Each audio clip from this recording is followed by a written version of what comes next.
basically you came to me and actually, no, on Twitter, I saw you say, actually, you mic dropped someone about flat fees, and that kind of is the spur and starter for our conversation today. We were just talking more about fees and advisor fees, what clients, I guess, haven't thought about, pros and cons to them, pros and cons to their advisors, just life in general surrounding financial planners, their fees, and clients. But so yeah, today we just kind of want to take some time and go through what fee structures are even out there, who they would benefit the most, and as far as certain types of clients. And Colin works with a select group of clients that are specifically, I guess, best suited for a certain type of fee structure. And so that's what we're going to talk about. So might as well start with the mic drop Twitter comment, right? This is true. I wouldn't call it an argument, but I don't think the person was too pleased with my reply, because it's pretty honest and it's kind of ugly for the most common type of fee structure for advisors, which is assets under management fees. And the example here where that conflict of interest becomes really apparent is when you're doing the infamous 401k rollover. So when you you leave your job and you have that money at your 401k, what do you do with it? Well, if you talk to an advisor who charges asset management fees, they're going to recommend that you move that from the 401k to an IRA so that your advisor can manage it. However, if it's a traditional, meaning it's pre-tax, then you're going to potentially be losing out on some of what's called a backdoor Roth IRA, which I don't know if we want to get into the nitty gritties of that, but basically if you have traditional assets, you cannot convert them to a Roth IRA. There's a pro rata rule where you're going to be paying taxes, the difference of the basis, et cetera. And if you just move all that to a 401k, it just becomes such a cleaner way to execute this backdoor Roth strategy. And I was just kind of shedding light on the fact that if you have an AUM advisor, they're going to want to take those assets and not move them to the new 401k and potentially make that client ineligible for this strategy. And that's a huge conflict. So I was kind of just pointing out, if you're charging flat fees, you don't have to be taking on the assets. You can still be working with the client, regardless of where the assets are held, whether it's under your discretion or if it's over at the new 401k. That's a really big deal. So I think that becomes kind of a problem. I don't know, what says to you about kind of this conflict of interest about this whole AUM, which is by far the most popular fee structure? Yeah. So you use a lot of really awesome buzzwords, or I guess, I don't know, I guess I'd call them maybe financial acronyms, right? Like my wife, she works in the automotive industry. So like this morning she's looking at reports and she's like, oh, I'm looking at C something. I'm like, what does that even mean? She's like, oh, it's the company car. I'm like, well, I don't know that acronym. So yeah. If we were to back up and just talk about, so you mentioned some awesome things. So like explain what an AU, like give an example of like what an AUM advisor is. Talk about I guess so, like, okay, when would someone even look to move a 401k? Like I had a client call in and or it was a referral, and she's like, yeah, I want you to manage my Fidelity 401k. I'm like, oh, well, is it at your current employer? And she's like, yeah, it is. So like define what AUM is, like give an example of that, like what might make sense. And then we can talk a little bit more about, that backdoor Roth, which is actually getting a lot of press right now and something that has potential to maybe get eliminated. Yep. Good point. Yeah. So AUM simply just stands for assets under management. So that's how a lot of firm sizes are measured. How many assets does Fidelity have, or Vanguard, or this advisor, Colin, Doug, et cetera. In the case where, basically there's lots of different accounts that you can hold, right? There's 401ks, IRAs, 403bs. They're all different types of accounts that you can put your investments into, and they all have different reasonings and tax applications to them or implications. And when you're at your current job with the employer, that's usually what falls under the IRS tax code in section 401 subsection K. Hence the name 401k. Yeah. If you're a government employee or a teacher or someone in a public job, then your tax or the code is going to fall under section 403 subsection B. That's literally where their names are coming from, is where they're listed in the IRS tax code. So it doesn't get much more complicated than that. Where you'd, if you're currently working for the employer, there's usually rules that do not allow you to move it. So it has to stay with the employer's custodian. And they could have chosen anyone. It could be with Fidelity or Vanguard or any of the big custodians. And that's where you're going to be saving the money with. When you leave that job, you have a couple different options. You could keep the money there.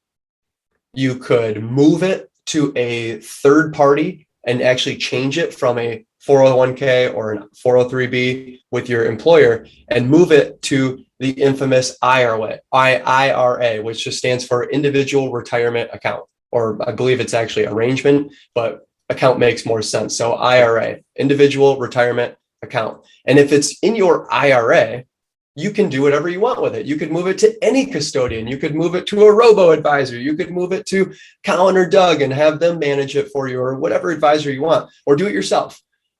Or the third option would be you could move it to your new employer if you get a new job and they have a similar 401k structure, and then you could just move it there. So those are kind of the options that you have and some examples of where an advisor would potentially be wanting to charge on those assets. So like, okay, so if you had, let's say, 500,000 in a 401k, and then you had 500,000 in just a individual or a joint just investment account.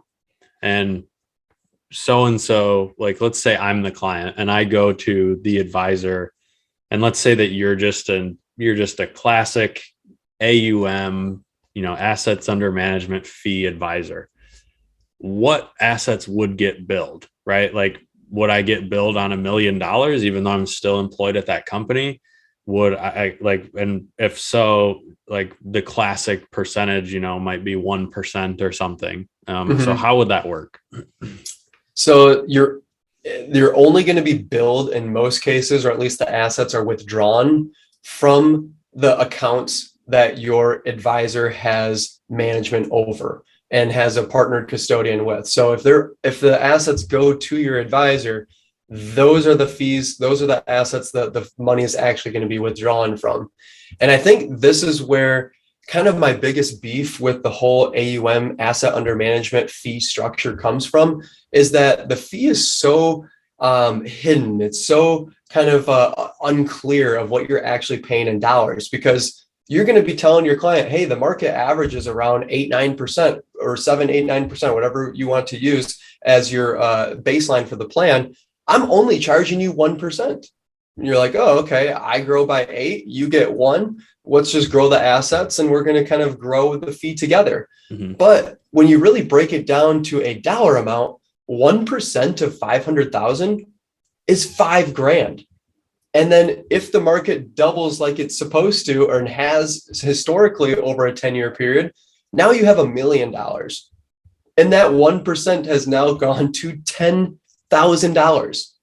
So if I move, okay, so let's continue with our example and say that, you're, not you, but like in a classic AUM 1% advisor, we're just going to call you 1% advisor for this exercise, then get into what you actually do.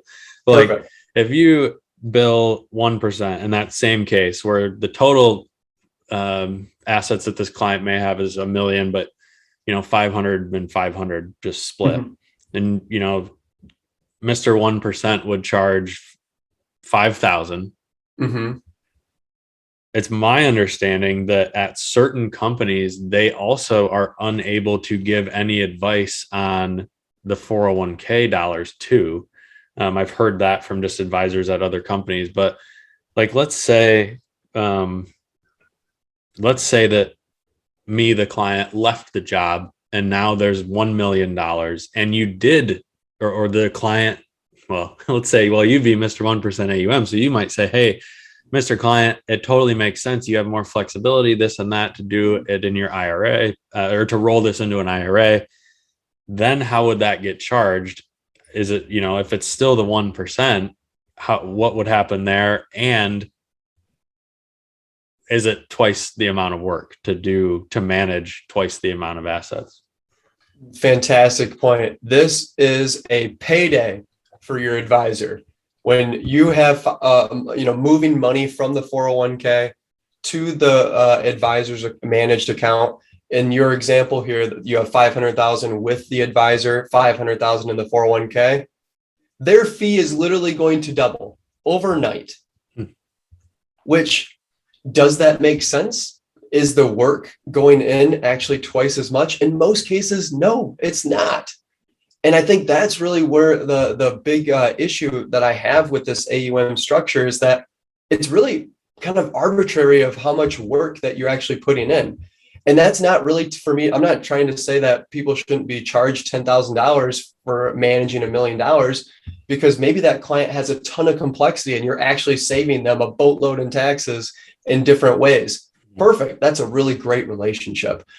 Or maybe you never talk to that advisor and all they do is put you into a diversified global portfolio, blah, blah, blah. It sounds really fancy, and then never talk to you again. You're probably getting skinned alive then. You're overpaying in that relationship. That's really where my issue comes in, is that their advisor is so incentivized to move those dollars to their platform, and that is a heck of a payday for that advisor. So in that case, it sounds like, so if you moved the other 500 over, your fee then goes from 5,000 to 10,000.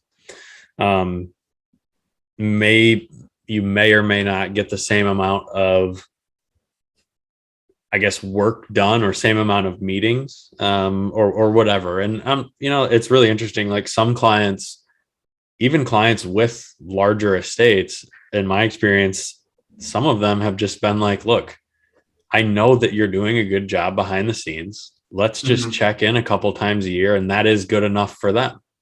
And they know that, right? They have the understanding of what they're going to get, which I think just goes back to a totally different topic of setting that expectation, not only of the client, but the client setting the expectation of the advisor before you start that engagement, which is very, very key to having a successful relationship as the advisor and also as the client. Okay. So if we contrast that with another model, so just running back through, right? If we just went back through percentage of assets really quickly, it sounds like, if we were to break down pros and cons for the client and pros and cons for the advisor, right? Pros and cons for the client, at least it sounds like a small percentage. That could be a pro or a con. That's right. Yeah. It's pretty straightforward, right? A lot of times clients that are older, like if a client comes to me and they're, 70 years old, maybe that's all they've known. Right. Maybe they've just always known that. And they're like, okay, look, it's pretty straightforward. That's just 1% of my account every single year. So that could be a pro for a client, is that they understand it. It's pretty straightforward. However, when you unpack it and you look at percentage versus dollar amount, there's a very different reaction to clients, right? If you said, hey, I'm going to charge you 1% of your $1 million, client's like, oh, cool. That doesn't sound like that much.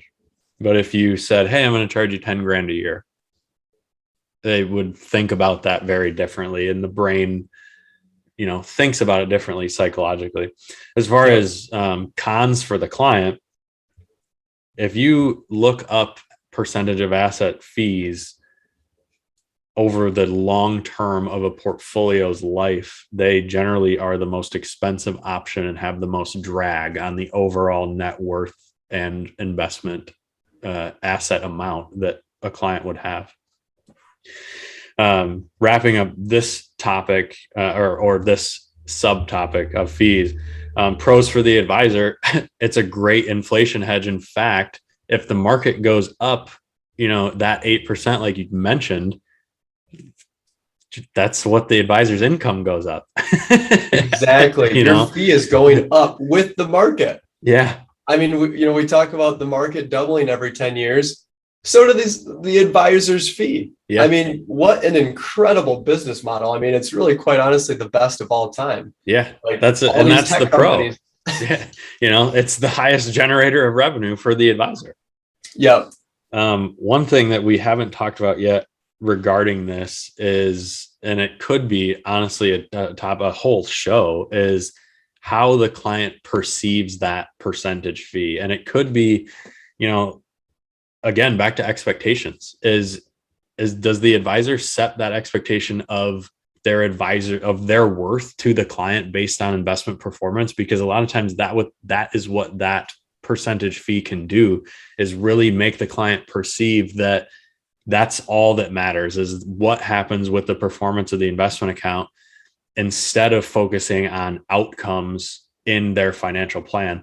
And so I make the analogy here to the commercial that you see pretty much during every sporting event is Fisher Investments. And they talk about, we do better when you do better.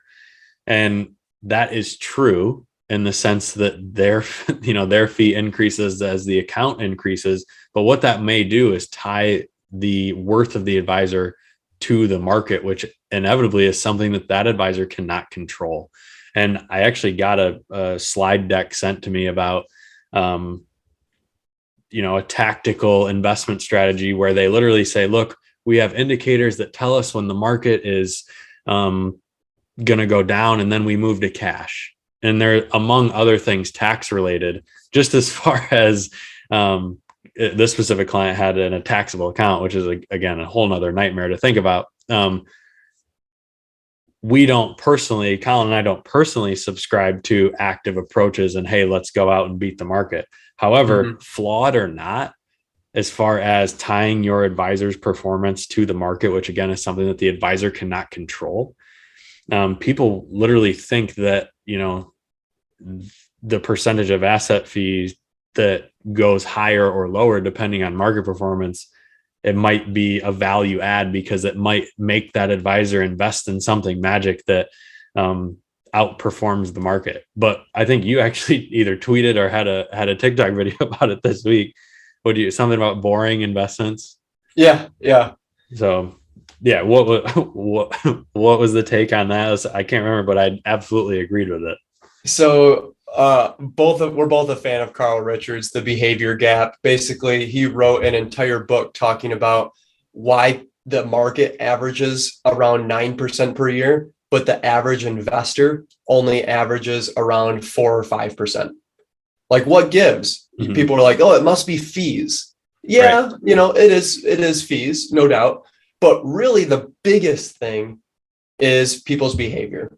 When the market's going up, everyone's excited. They want to buy more. I mean, that's almost a subtopic as well. You and I were just talking the other day about all these coins that we want to buy. Yeah. And I'm like, even us, we get tempted to try to get in while the getting's good with these cryptocurrencies and things like that. Well, people feel the same way about the market. When it's going up, we're in euphoria. Buy more, buy more, buy more.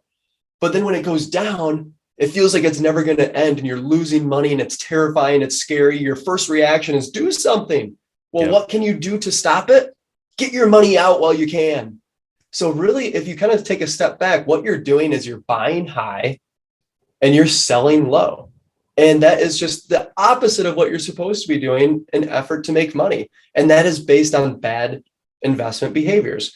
So my point of the good versus or boring is good and exciting is bad is that if you're being really active and trying to help yourself, which is our gut reaction in almost any other circumstance, you can kind of do something to save yourself. If you want to be a better golfer, play more. If you want to, be a more in shape, work out more, eat better, like you're doing something active. But investing, it's very counterintuitive.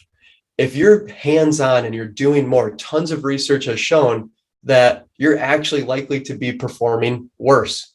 It's very, very difficult to beat the market. There's millions of people buying and selling every day, making the market a very smart and intelligent place overall. very tough to outperform all your competitors in the market. So if you just kind of buy and hold and be boring, literally buy an index fund and never look at it again for 10 years, the chances are you're probably going to do better than if you were tracking the market, getting really excited, doing some flashy stuff, having the leading conversation at the cocktail party because earnings and all this fun graphs and charts, blah, blah, blah. That is the point, is that you're probably actually going to underperform the person that literally just forgot that they own a bunch of index funds. Yep. Yeah. And it's so, like you said, counterintuitive. I always use the basketball example. If you shoot 1,000 free throws every single day for an entire year, you'd probably think that next year you'd be a better free throw shooter than when you started. And investing just doesn't have that payoff for various reasons. Yeah. Or doesn't automatically have that payoff where other things do. And that doesn't necessarily mean never, ever absolutely do anything, right? There's strategic rebalancing and things like that. But for the most part, boring ends up being highest returning. As we move and just to talk about, and you mentioned a little bit about digital assets. One thing too, that goes and coincides with the movement of where you should move a 401k after you leave a job is talking about digital assets, right? There's not a great ETF in the marketplace right now for cryptocurrency. And I think we could make the case that buying spot price on Coinbase, Gemini, whatever it is probably the best solution if the investor does decide to invest in cryptocurrency.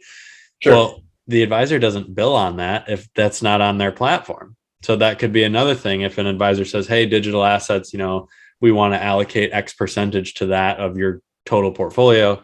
That could be a little bit of a conflict as well. So, but as we shift over to what we really want to talk about is a flat fee model and just discussing what that may be and how it makes sense for, I guess, in both of our opinions, the majority of prospects would be the flat fees. So if we keep going with our $500 and $500,000 client example, now instead of Mr. 1% advisor, you are Mr. Flat Fee Advisor. What would you do? So the conversation starts usually similar with AUM when a lot of planning advisors start with the scope of the engagement. What are the expectations? What are we trying to accomplish here? But the flat fee advisor is going to give you a quoted cost for managing the assets and doing the financial planning, the services that you guys agreed upon. And when you now the fee is really going to be much more disconnected from the investments that you're managing. So maybe the fee is exactly the same. Let's say it's $5,000 to go back to our last example. You have $5,000 with the advisor. They're charging 1%. That's a $5,000 fee. And then now Mr. Flat Fee comes in and says, I'm going to charge you $5,000. Okay, the fee is the exact same. What are we arguing about here? Well, number one, when the market goes up, the advisor's fee is going to be going up. The flat fee advisor is not. So right there, immediately in the portfolio is going to create a delta where your portfolio is growing now and has the opportunity to grow faster than this fee that keeps weighing it down at this overarching 1%. Now, this is where the big deal is and the big conflict of interest comes in, is that when the client wants to move over additional assets, the advisor is not getting a massive payday. They are not going to be increased. Their fee is not going up double like in the Mr. 1% advisory arrangement. It's going to stay the exact same. So now the advisor doesn't have to be thinking about, I need to move these assets to my platform to get paid. They can be having a conversation of what is best with these assets. Maybe it's actually better to keep it at the 401k, or maybe it's better to go pay down debt or to do other things with the money because their compensation is not going to change. Yeah. So that is kind of the number one biggest difference there. So if that sounds all well and good, just human nature, right, says, hey, as a business owner, as an advisor, I want to make more money. right? Yep. I guess that's just human nature. Do you think that there could be some animosity if you're like, well, dang, I mean, I could have I could have made more money if I did it a different way? Or like, how would you go about, potentially, like, would you ever increase a client fee, or, or even if we went the other way, what if the client came to you and said, hey, I'm good with meeting once a year, and is it cool if we lower the fee? I guess so. Like, what would be your thoughts on, I guess, increases and decreases in the flat fee, and what might trigger that conversation?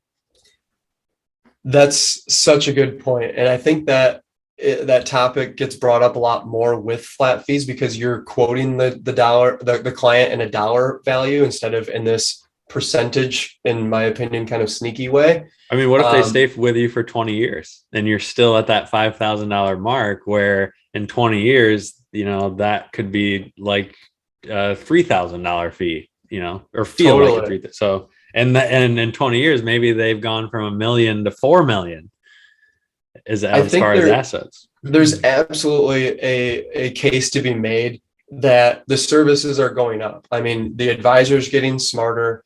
Maybe and just even in general, just backing up with inflation, you're totally right. I mean, everything else is going up. The client's income is probably going up. It's like, hey, did you get a pay raise? Oh, why? You wouldn't be happy working for your employer for the exact same salary for your entire life or for your entire working years? Like, if you kind of put it in the reverse that way, the client would be like, no, that would be ridiculous. It's like, okay, well, is it ridiculous for me to work for you for the exact same salary for the rest of my working career, our Right. relationship? Like, I don't think that's ridiculous to ask for fee increases by any stretch. And I think that's a much more open and honest conversation when you are talking about the when it's disconnected from the assets, so that you're not so conflicted of the advice. Yeah. So hopefully that kind of is a decent example. I kind of just thought of that on the fly here. No, that's perfect. And I put you on the spot, but I did it on purpose. And part of it, like 5,000, if you're like, oh yeah, I'm going to, even if you did it like every 2 years or whatever, however often, but if you're like, hey, if instead of 5,000, we're going to go 5150 this year, like for Right. $150, what? This is a no brainer. So, but it does add up. And sometimes I think about like when I may, if there's ever any fee pushback, like Mm-hmm. what if an employer met with their employee on every annual review, and let's say that employee makes 200,000, and the person was or the employer was like, all right, so show us where you added 200,000 plus benefits of value to our company. Dude, that is such a Otherwise you're good point. gone. Otherwise you're gone. Right. And it's like, hey, last year the whole company grew by 20%, and this year we only grew by 5. Like, I don't think you're going to Yeah. get a raise this year or whatever.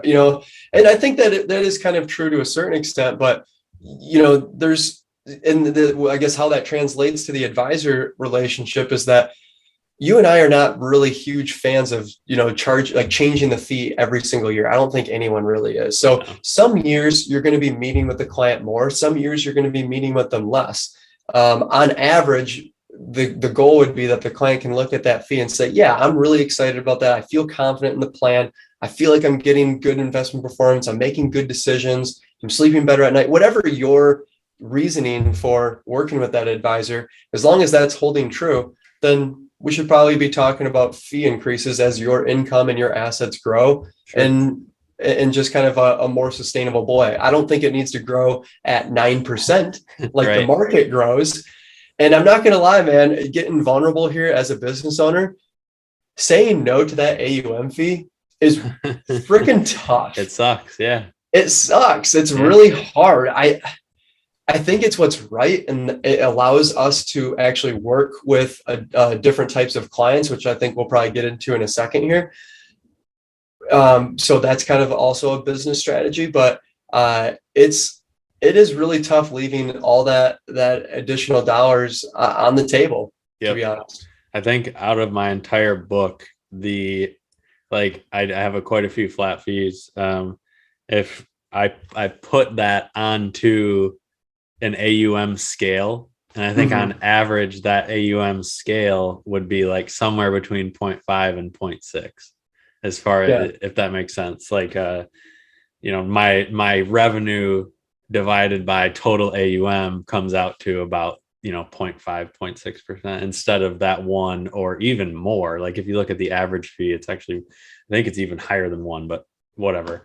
Said another way, you could increase your company's revenue by 40% by just charging, by just doing what a lot of other people do, by doing what most other advisors do. Yep. And that just takes, you play the long game. I guess a specific case example that popped in my head, just because I have a meeting with this client next week. As maybe earlier this year, they had like an extra $80,000 in an annuity. And the decision was, hey, should we move this into our IRA or should we just take the income stream? The income stream was, or maybe it was $100,000. I don't know. It doesn't matter. It was like $300 a month that the insurance company was offering in the annuity stream. And, if I was billing at 1%, that would have been $700 to $1,000 per year today raise, just by saying, hey, just move it over with me. Because this client is on a flat fee, we actually went through the pros and cons. And to him, he was like, you know what? It's only $300 a month, but it's just something that I could just use and just always get every single month for the rest of both me and my wife's lives. So let's just do that. And I'm like, okay, cool. Like that actually makes it an easier conversation planning wise for me. Because once we factor in his Social Security and this annuity and he has another pension, it's like, oh, cool. Now we actually don't have to distribute as much from the portfolio while you're retired. So exactly. And I think the most beautiful thing, you almost have to decide, do you want more revenue or do you want to be a conflict-free professional? Yeah. Like that's kind of a bold statement. I just that in that example, it's really difficult for you to have said if you were charging AUM that didn't cross your mind. Right. Like, and if it's a really close 50-50 case and the client's like, you know what, I kind of like just the behavioral, the feeling of getting that income. It could have been pretty easy to try to talk them out of that. Yep. To get the extra few $100, even if it wasn't right for their situation. Yep. And it makes it easier if, like, I guess the other side of the coin, if they were to leave and go with another advisor, where would they go? So that from a business perspective does kind of, start to come back for like we were just saying selfishly, we feel left out that we're leaving all that revenue on the table. But at the same time, that's putting a pretty nice moat around our clients. Right. Like if most advisors are charging 1%, and that client is getting charged a flat rate, which boils down to like 0.6 for you or 0.5, where the heck are they going to go to get all this great advice? Exactly.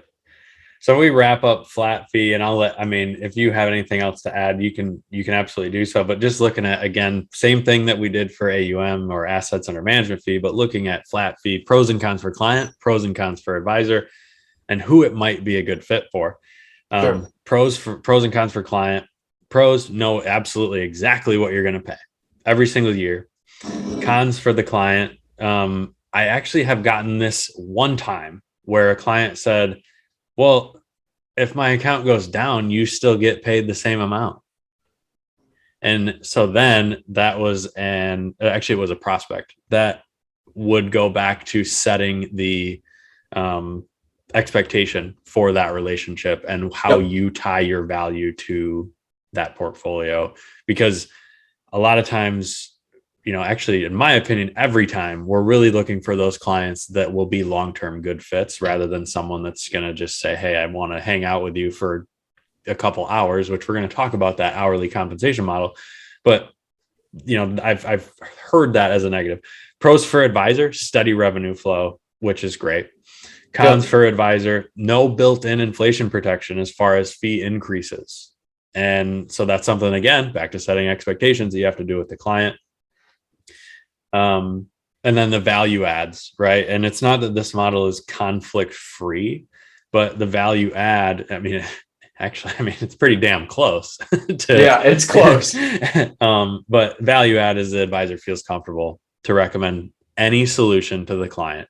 And that can be, like what Colin was mentioning, leaving the 401k with the old company or moving it into the new employer's 401k, opening a digital asset wallet.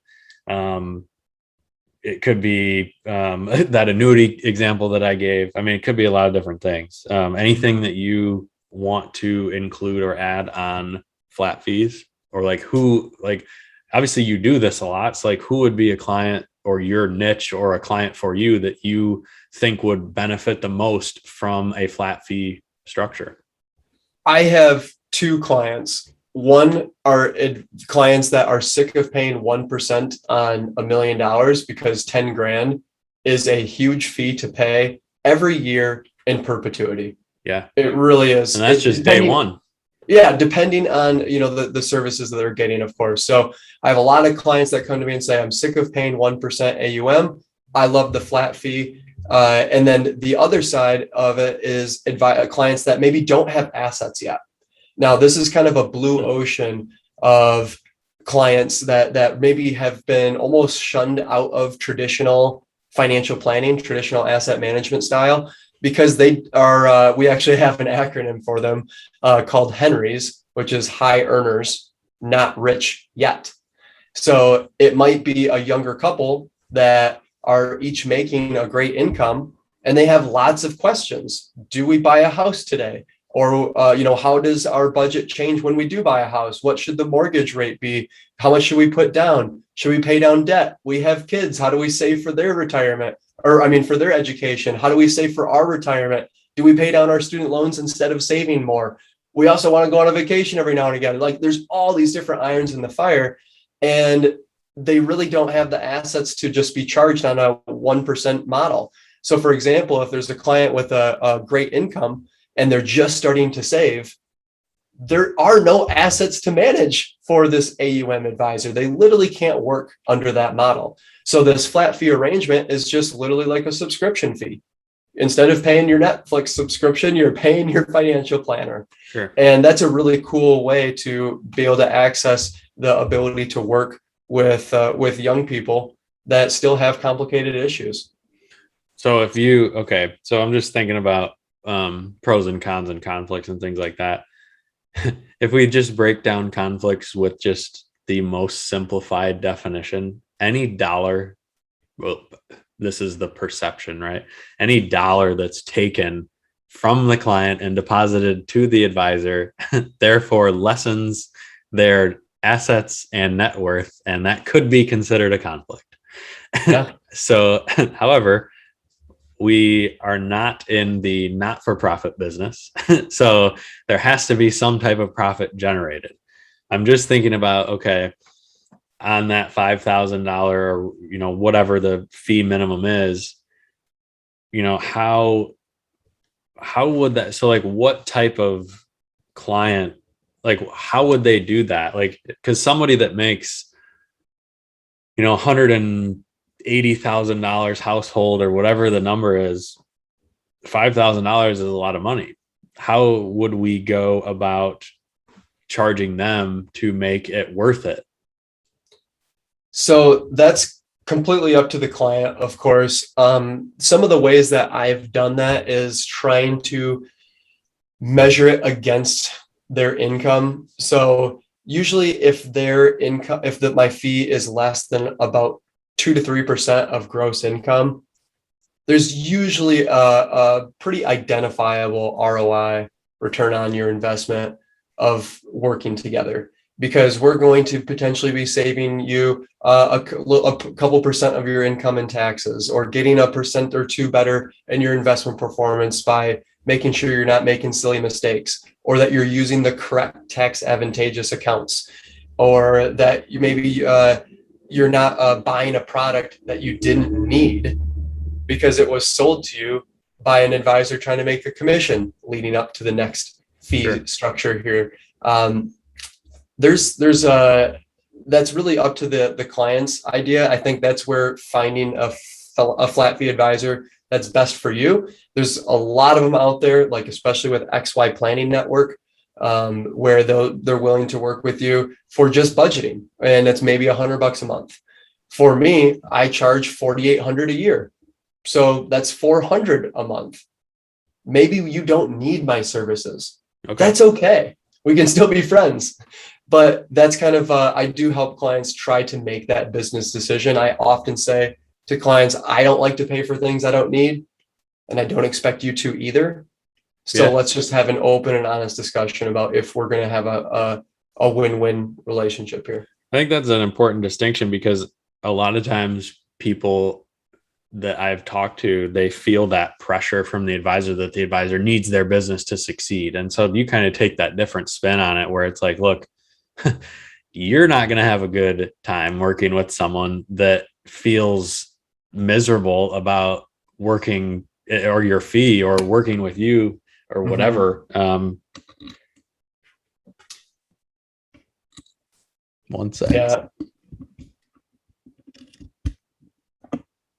We're back. Just to button that topic up, and I always like to say, or as far as mindset goes, I'm not the most expensive, and you don't want the cheapest. And just good way to put it, man. That way. So nice. I think that probably hits flat fees pretty well. Anything there before we transition to the next model here? Sure. Those are definitely probably the two most, well, the commission's pretty popular. Yeah. I mean, I don't think we have to spend too much time on it, but just as far as, so one of them, or the next one, you're just talking about commission base. And basically all that is that an advisor gets comped or compensated for a product or service that they sell you. It can be insurance, it can be an annuity, it can be a mutual fund, it can be a lot of different things. But basically, if, again, looking back through pros and cons for the client and pros and cons for the advisor, pros for the client, if you are, I mean, I would argue that you don't even have to do this now with the way that, discount brokerages are set up, and you can buy a lot of no load funds. But like back when I started in the business, if you bought an A-share American Funds mutual fund, that's a one-time, that's a one-time fee. And if the client literally just held that forever and didn't want advice, well, they pay a lot fewer dollars in fees long-term than someone who is both flat fee or AUM. So, I think Dave Ramsey used to actually recommend A-share mutual funds. Wow. Interesting. I wonder, I mean, that's just not needed anymore. And actually, I have a client that still pays transaction fees to buy and sell in their portfolio, and they just won't change. But that's actually, they're not a client, they're a prospect. If they were a client, they wouldn't be doing that. But yeah, I guess the con for the client in that specific case, commission based, is that the advisor doesn't have a legal obligation to do any additional work for you. So basically, you buy a term insurance policy or whatever, they don't legally have to follow up with you 6 months later, or however, a year later, and ask you if that still works for you. Yep. It's really just a transaction. Instead of buying a vacuum, you're buying a financial product. Exactly. Yep. And then looking at just conflicts of that, pretty straightforward. I mean, the advisor may lean towards selling something with the highest commission possible, or a higher commission versus a lower commission.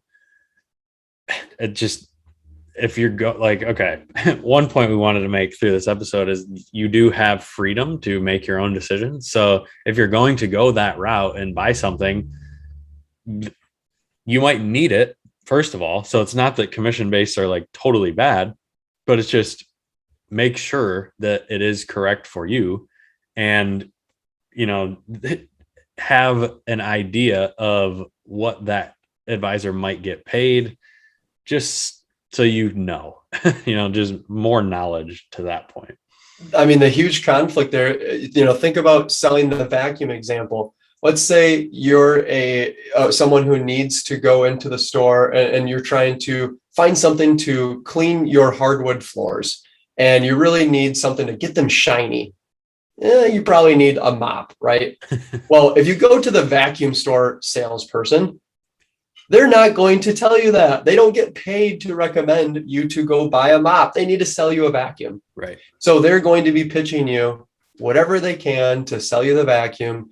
That is the same thing for the financial product. And while you're there, do you think they'd rather sell you the cheaper vacuum or the more expensive one? Right. If that changes how they're compensated. Exactly. Same thing goes with life insurance, disability, whatever, like Yep. Just with commission products. Just know how they work. I mean, know that there is a commission paid and just ask questions. And if the advisor gets all weird when you ask the questions, maybe they're not the best fit because yeah, I could go ahead with same with attorneys. That's a whole can of worms. Yeah. But anyway,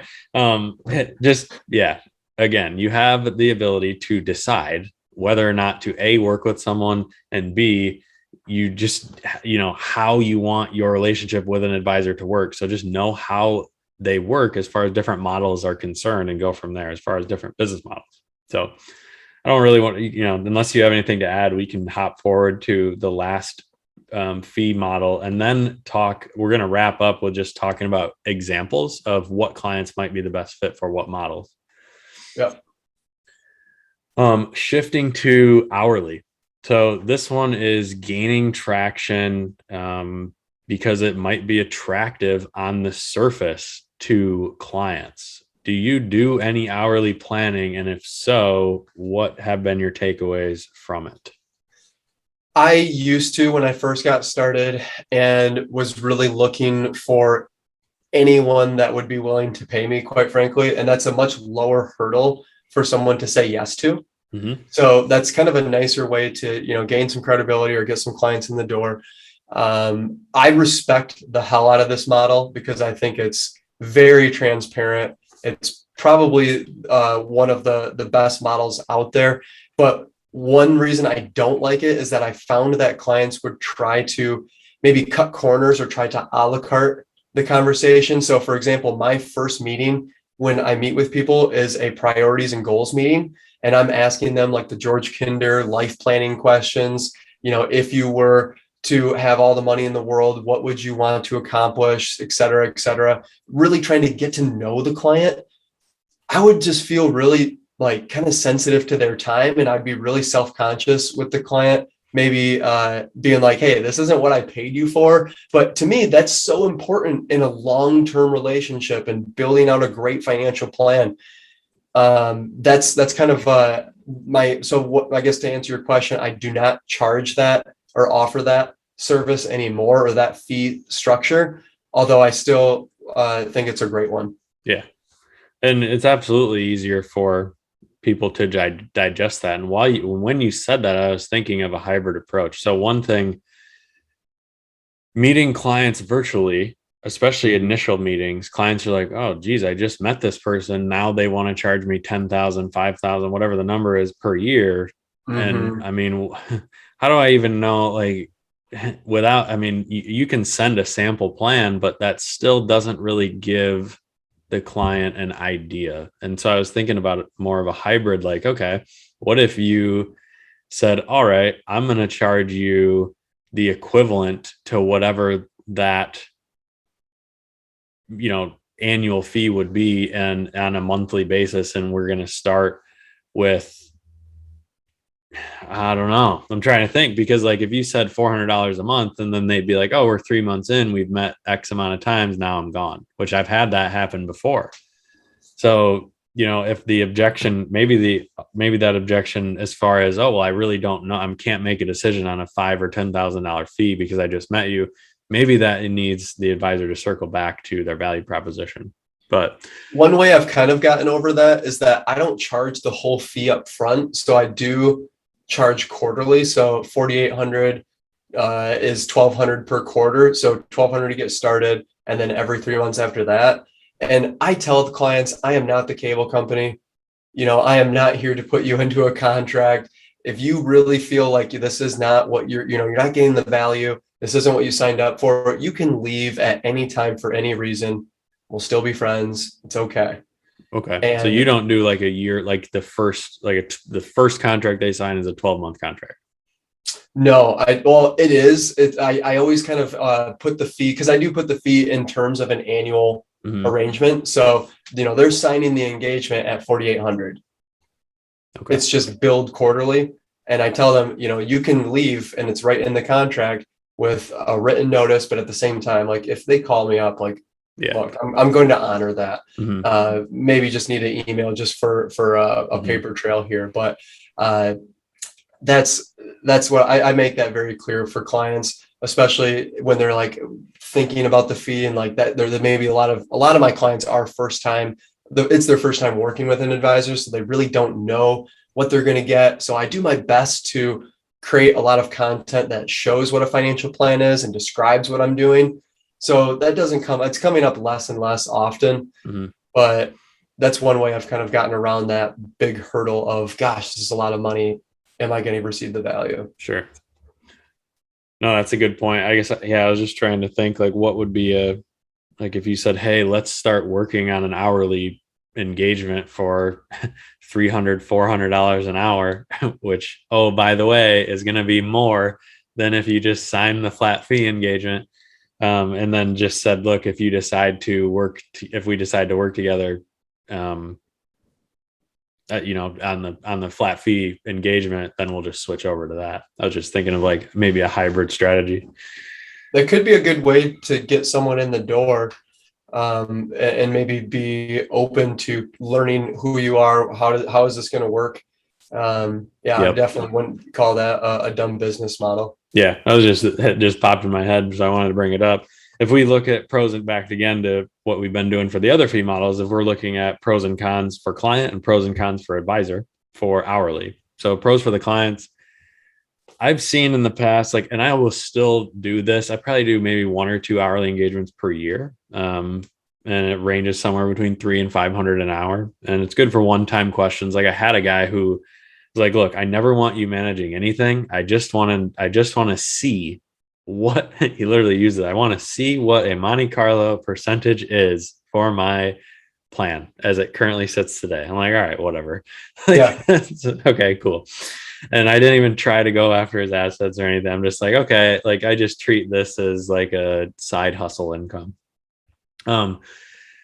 So that, could be a pro that it's inexpensive for short-term engagements, but could absolutely be very expensive for any type of long-term engagement. And the hours can add up. And I don't think so. Like I think of the example, like Usain Bolt, how they're like, oh, his total time running in the Olympics, was however long. I don't even know, a minute, 2 minutes, whatever. That might even be high. But it's like, okay, 10 seconds for the 10 100 seconds, right? Whatever it is. It's like, so he earned all the money that he's earned on in 10 seconds. It's like, no. He earned all of his money. It's the iceberg illusion. He earned all of his money by putting in thousands of hours doing things that nobody saw him do. When no one was watching. And so that's kind of my apprehension with offering more hourly, I guess, services is that we don't just get paid for what we're doing when we're in front of clients. So, but the pro, right, for an advisor is that after the engagement's over, you kind of just mentally check out. Where, when you have an ongoing client, a lot of times I'll read a new article and I'm like, wait a second, this strategy might make sense for client X, Y, and Z. And I think of that, of a client that is ongoing and something that might make sense for them. All right. So if we wrap up with just discussing, now that we've discussed the fee models, let's give some examples. So this might be the hardest one to answer.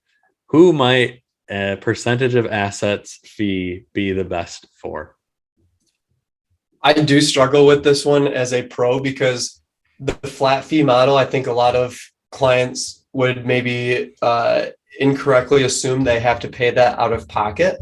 So for example, I have some retirees who have some low incomes right now and they don't save anything. They just spend everything they make because it's Social Security and a pension and maybe just withdrawing a little bit from their portfolio. So if I came to them and said, hey, it's going to be 4,800 and you got to come up with that 400 per month or 1,200 per quarter, for my example, they'd be like, oh my gosh, that's a ton. I can't do that with my current income. I'm retired. But I actually just withdraw that 4,800 from their investment portfolio. Okay. So it really feels like an AUM arrangement. Sure. But the fee doesn't go up with the assets. It stays stagnant. So if you can still withdraw the fee from the portfolio, like that'd be my number one thing, is that, you know, being able to withdraw the fee from the portfolio in an AUM arrangement is a huge advantage. And there's actually the previous broker dealer I used to work for, you could not withdraw the fee from the assets. They didn't have an arrangement for that. So you had to charge AUM and be able to do that for that type of client who maybe doesn't have a lot of income. That's kind of where I would lean for someone that would be best fit for that model, or maybe someone who just wants it out of sight, out of mind. They don't want to think about it. I don't know. So maybe not in a traditional sense as far as just AUM 1% in general.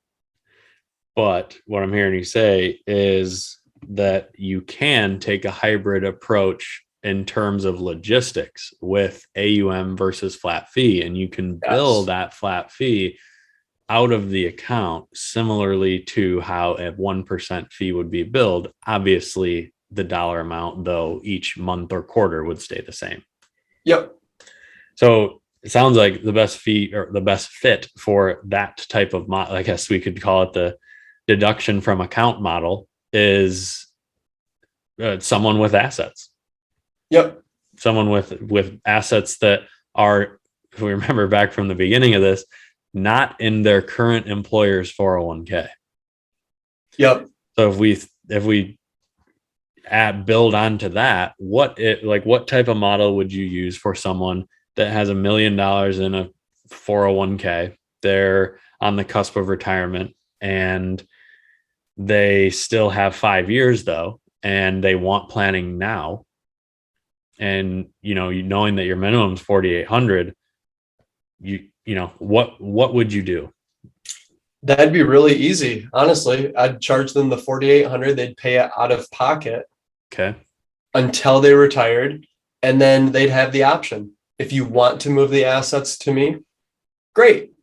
Now you can either keep paying the way that you are out of pocket, ACH, or I can bill it out of the portfolio, which, by the way, if you have some pre-tax money, you're going to be paying me with pre-tax money, and you get to kind of take advantage of that discount there. Sure. So it could be actually a little bit tax advantageous to do the flat fee out of your investment accounts. And I have a ton of clients that love that idea, and it doesn't feel like such a money grab because my fee doesn't change. This is genuinely good advice. I'm not just doing it to make a dollar or so to this is increase my account. One thing that popped in my head, and something that I have slightly changed my tune on, is if you, let's say your minimum fee, whatever it is, and let's say that or let me ask this, would you take on that client if they had assets that you were able to manage, like non 401k assets,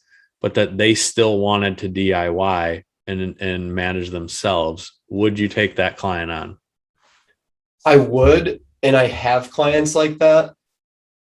The issue with that usually is implementation, because I'm still going to be giving advice on the investment portfolio, regardless of where the assets are held, whether they're with me or, I'm going to be giving the advice and then I can implement it for you. If they're held at the 401k or your favorite brokerage, I don't care if it's Robinhood, then you're the one that's going to have to log in and make the trades, do the rebalancing. We can do that together via Zoom, share your screen, but I can't do it for you automatically and have it set up with my rebalancing software. Yeah, my tune has changed a little. And at first glance, you'd think, oh, well, because you're not managing them, advisor, your fee should be lower.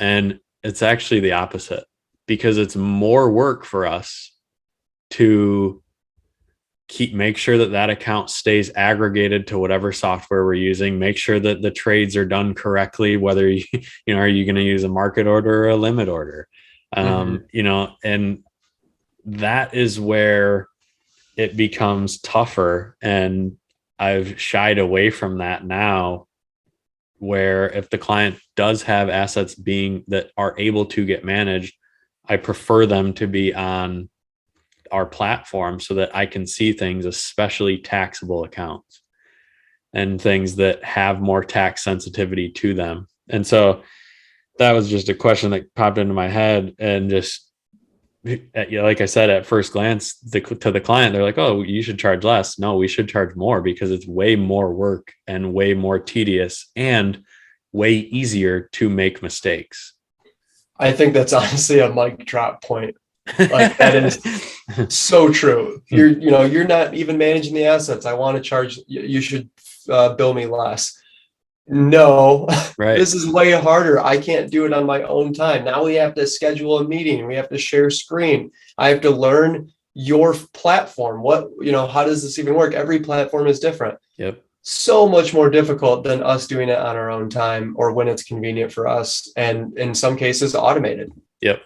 I guess so. While we're talking about DIY, if you use, so like, let's go through what types of fee models happen or occur or get charged to a client if they select different things. So the first one is like a robo platform. How do robo platforms generally bill clients?